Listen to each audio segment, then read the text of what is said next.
Sebelumnya, terima kasih untuk waktunya. Bismillahirrahmanirrahim. Assalamualaikum warahmatullahi wabarakatuh.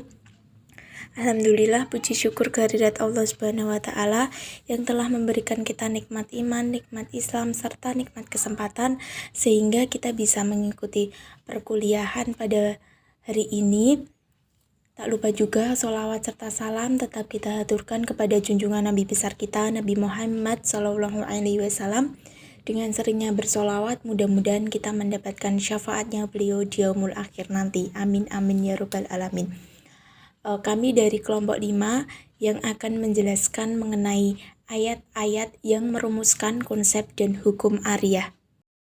Baik, sebelum masuk materi, izinkan kami memperkenalkan anggota kelompok 5 yang terdiri dari Anggit Nur Saputra, akhiran NIM 231, Aisyah Marfu'atu Solihah, akhiran NIM 232, Nadia Afi Adani, akhiran NIM 255, Irwani Tri Rahmawati, akhiran NIM 237, Tika Maharani, akhiran NIM 253, dan yang terakhir ada Hanan Hamid, akhiran NIM 265. Untuk materi pertama yaitu mengenai pengertian Ariyah. Pengertian Ariyah ini sendiri terdapat beberapa pendapat di kalangan ulama. Yang pertama itu dikutip dari buku fikih pinjam-meminjam atau Ariyah karya Ahmad Sarwat tahun 2018. Dalam buku tersebut menjelaskan bahwa Ariyah itu berasal dari kata i'aroh yang berarti meminjamkan. Sedangkan menurut ulama Hanafiyah dan Malikiyah mendefinisikan Ariyah itu sebagai menyerahkan kepemilikan manfaat atau suatu benda dalam waktu tertentu tanpa imbalan. Sedangkan menurut ulama Syafi'iyah dan Hambailah menjelaskan bahwa Ariyah itu sebagai izin menggunakan barang yang halal yang dimanfaatkan, di mana barang tersebut tetap dengan wujudnya tanpa disertai dengan imbalan. Selanjutnya ada hukum Ariyah. Dalam hukum Ariyah ini terdapat beberapa hukum. Yang pertama itu ada mubah. Mubah ini yaitu merupakan hukum asal dari Ariyah sendiri, yaitu hukum asal dari pinjam-meminjam. Yang kedua yaitu ada sunnah. Sunnah di sini dalam arti pinjam-meminjam yang dilakukan itu memenuhi suatu kebutuhan yang cukup penting. Misalnya meminjamkan sepeda untuk mengantarkan anak ke sekolah, meminjamkan buku pelajaran, dan lain sebagainya. Yang ketiga yaitu hukumnya bersifat wajib. Dalam artian pinjam-meminjam yang merupakan kebutuhan yang sangat mendesak.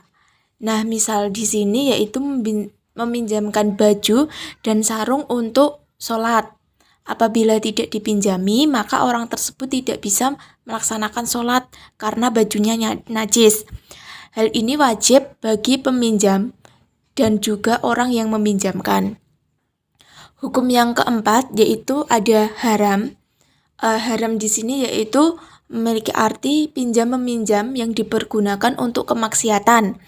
Misalnya, seseorang meminjam pisau untuk mencuri, pinjam tempat tinggal atau rumah untuk berbuat maksiat, dan lain-lain yang dilarang dalam agama. Hukum haram ini tentunya berlaku tidak boleh bagi peminjam dan orang yang meminjamkan. Dalam Ariyah juga terdapat rukun-rukun yang harus dipenuhi. Antara lain, yang pertama itu ada mu'ir, yaitu orang yang memberikan pinjaman. Yang kedua ada mutsair, yaitu orang yang mendapat pinjaman. Yang ketiga ada mu'ar, yaitu barang yang dipinjamkan. Selanjutnya yaitu ayat-ayat tentang hukum Ariyah yang terdapat dalam ayat Al-Quran. Yang pertama ada surah Al-Ma'un ayat 7, yang kedua ada surah Al-Baqarah ayat 283, dan yang ketiga ada surah Al-Ma'idah ayat 2. Yang pertama yaitu terdapat dalam surah Al-Ma'un ayat 7 yang berbunyi A'udzubillahi minasyaitonirrajim wa yamna'unal ma'un, yang artinya dan enggan memberikan bantuan. tafsir dari ayat ini, yaitu di samping itu mereka juga enggan memberikan bantuan kepada sesama, bahkan untuk sekedar meminjamkan barang keperluan sehari-hari yang sepele. Hal ini mengindikasikan buruknya akhlak mereka kepada orang lain. Dengan begitu, lengkaplah keburukan mereka. Mengapa demikian? Karena selain tidak beribadah kepada Tuhan dengan sempurna, mereka pun juga tidak berbuat baik kepada sesama manusia. Ayat kedua yaitu terdapat pada surah Al-Baqarah ayat 283 yang artinya, dan jika kamu dalam perjalanan sedang kamu tidak mendapatkan seorang penulis, maka hendaklah ada barang jaminan yang dipegang. Tetapi jika sebagian kamu mempercayai sebagian yang lain, hendaklah yang dipercayai itu menunaikan amanatnya atau utangnya, dan hendaklah dia bertakwa kepada Allah. Dan janganlah kamu menyembunyikan kesaksian, karena barang siapa menyembunyikannya, sungguh hatinya kotor. Allah Maha mengetahui apa yang kamu kerjakan. Tafsir surah Al-Baqarah ayat 283. Tuntunan pada ayat yang lalu mudah dilaksanakan jika seseorang tidak sedang dalam perjalanan.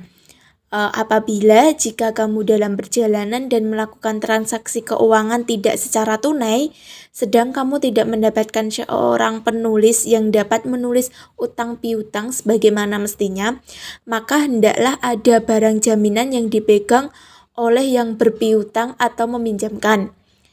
Tetapi menyimpan barang sebagai jaminan atau menggadaikannya tidak harus dilakukan jika sebagian kamu mempercayai sebagian yang lain. Maka hendaklah kamu dipercayai itu menunaikan amanatnya, utang ataupun yang dia terima. Dan hendaklah dia yang menerima amanat tersebut bertakwa kepada Allah, Tuhan pemeliharaannya. Dan wahai para saksi, janganlah kamu menyembunyikan kesaksian, yakni jangan mengurangi, melebihi, atau tidak menyampaikan sama sekali, baik yang diketahui oleh pemilik hak maupun yang tidak diketahuinya. Karena barang siapa menyembunyikannya, sungguh hatinya kotor karena bergelimang dosa. Allah Maha mengetahui apa yang kamu kerjakan, sekecil apapun itu, yang nyata maupun yang tersembunyi, yang dilakukan oleh anggota badan maupun hati. Ayat yang ketiga yaitu terdapat dalam surah Al-Maidah ayat 2, yang artinya, wahai orang-orang yang beriman, janganlah kamu melanggar syiar-syiar kesucian Allah, dan jangan melanggar kehormatan bulan-bulan haram, jangan mengganggu hewan-hewan kurban dan hewan-hewan kurban yang diberi tanda, dan jangan pula mengganggu orang-orang yang mengunjungi Baitul Haram, mereka mencari karunia dan keridhaan Tuhannya. Tetapi apabila kamu telah menyelesaikan ihram, maka bolehlah kamu berburu, jangan sampai kebencianmu kepada suatu kaum karena mereka menghalang-halangimu dari Masjidil Haram, mendorongmu berbuat melampaui batas kepada mereka, dan tolong-menolonglah kamu dalam mengerjakan kebajikan dan takwa, dan jangan tolong-menolong dalam berbuat dosa dan permusuhan. Bertakwalah kepada Allah, sungguh Allah Maha berat siksaannya. Sekian presentasi dari kami. Dipersilahkan kepada teman-teman yang ingin bertanya bisa melalui kolom komentar ataupun lewat WA Group. Sekian yang dapat kami sampaikan. Apabila ada salah kata yang kurang berkenan, mohon dimaafkan. Sekian, billahi taufik wal hidayah. Wassalamualaikum warahmatullahi wabarakatuh.